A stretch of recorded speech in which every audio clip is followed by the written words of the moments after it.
The United Nations is urging Australia to protect its Great Barrier Reef, the world's biggest collection of coral. Located on Australia's northeastern coast, it's home to about 1,500 species of fish. Now, man-made coastal developments could damage the reef, already grappling with climate change. The World Heritage Committee is threatening to list the reef as a threatened ecosystem. Now, that move could have a big impact on the region's multi-billion-dollar tourism industry. Well, joining us now from Canberra is Tony Burke. He is Australia's Minister for the Environment. Minister, thanks very much for joining us here on CNN. The World Heritage Committee report, which was issued in Cambodia earlier this week, was quite critical of the Australian government's efforts to protect the reef. It says that the government basically not really doing enough. First, what is your response to that? Well, I don't necessarily agree with the thesis you've got of what they've concluded. In other parts of the report, they've referred specifically to the high quality of management of the Great Barrier Reef Marine Park Authority, which is a government authority. The important thing here is there are two sorts of threats to the Great Barrier Reef. That's right, they do talk about that, and some of the timelines in terms of reports that they wanted finished by particular dates are still being conducted, and that's part of making sure that the right scientific rigour's behind them. But there are two sorts of threats to the Great Barrier Reef.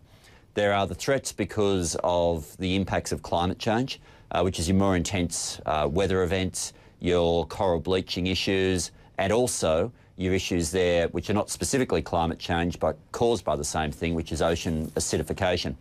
Now, all of those issues are having a very direct impact on the health of the reef. Added to that, the biggest issue, far and away, even though the biggest campaign has been about port development, the biggest issue is about runoff from land. So when you get those major weather events, the agricultural pollutants, the aspects of sediment that make their way from land into the ocean become far and away the biggest of the threats that government, as a national government, can have a direct impact on doing something about. OK, Minister, I would like to ask you, you did mention that point about port development, because the Heritage Committee actually have identified this as a major concern for them. They say their worry is that the Australian government will now allow new sites for coal handling facilities rather than expanding existing sites within the Barrier Reef Zone. New greenfield sites which they say threatens the health of the reef.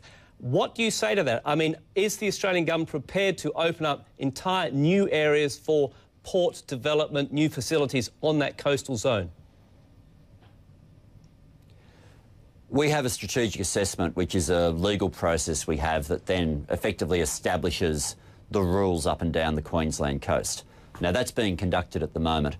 The important thing to note, though, is in terms of any approvals that have been coming from the federal government, or indeed from the state government for that matter, there have not been approvals coming through in any of the pristine locations. Similarly, one of the pristine locations which the World Heritage Committee had taken a particular interest in, a place called Balaclava Island. The proponent there, Extrata, since the last year's meeting and this year's meeting of the World Heritage Committee, have withdrawn their application. So while the World Heritage Committee continues to say they don't want any developments to go in the pristine locations, it remains the case that there have been none approved. There are a number of companies with applications, and there are legal processes that those applications trigger. But there are no examples, I repeat, no examples of those pristine locations being turned into dredge locations and ports.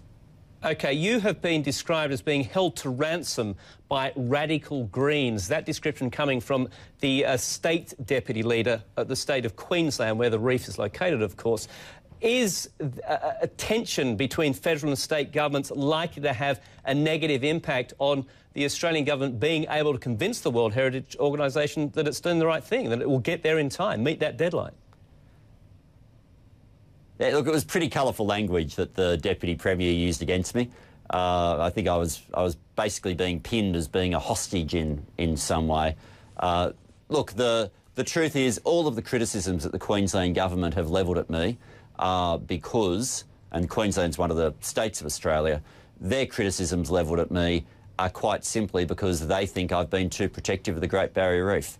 Well, that's a label I'm happy to wear, and I think it's a label that would only give confidence to the World Heritage Committee and to UNESCO.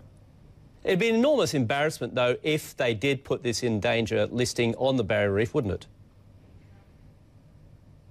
Well, each year for the last couple of years, there have been campaigns predicting that it was about to happen. The World Heritage Committee have looked at it, looked at the evidence, and determined that at this point in time it shouldn't be put on the in danger list.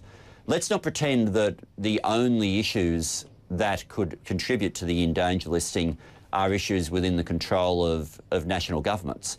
They're not. Some of them go to international action like climate change. One of the massive impacts, for example, which is connected to agricultural runoff, are the crown of thorns starfish. Now, they occur naturally within the Great Barrier Reef, but when you get a lot of sediment and runoff, they breed into numbers that are themselves unnatural and start physically eating the coral. Now, we've been sending divers down with injections. You need 3 injections to kill every one of these starfish, and they've got rid of in the order of 75,000. So all of these individual actions are occurring.